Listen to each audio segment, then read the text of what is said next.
everybody. I want to talk to you guys about soil moisture. I can't count how many times a week I am asked how often should I water my bed.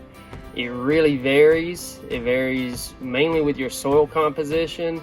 These are raised beds and they have a lot of cocoa coir and compost and things that can really help hold that moisture in. But I'm going to show you a fairly universal test that you can do to make sure that your beds have enough moisture.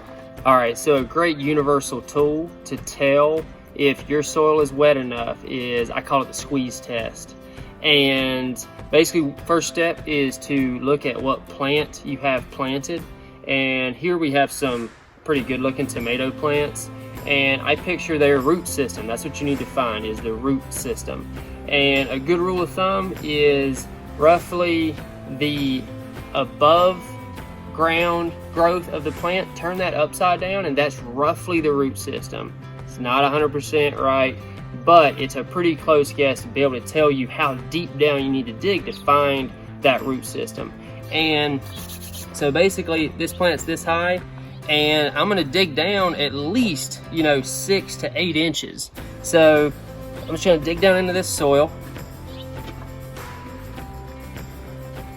6 to 8 inches. I'm going to take a handful of that soil down there because that's where those feeder roots are. That's where we want to make sure it has enough moisture. And I'm going to squeeze. This is where the name of the squeeze test comes in. You squeeze that soil.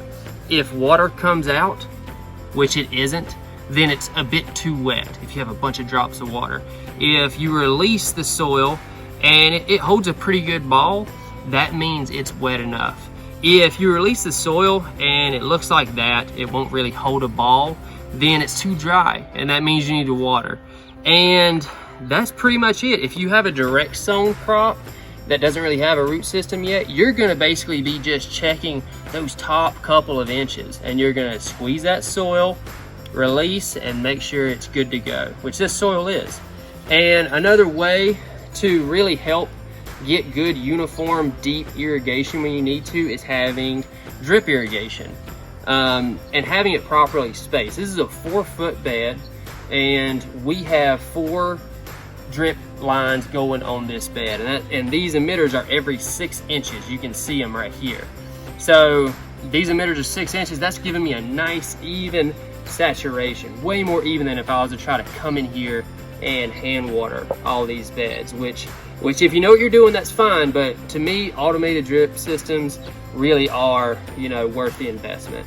So yeah, make sure your plants are moist enough. That's the #1 problem we see.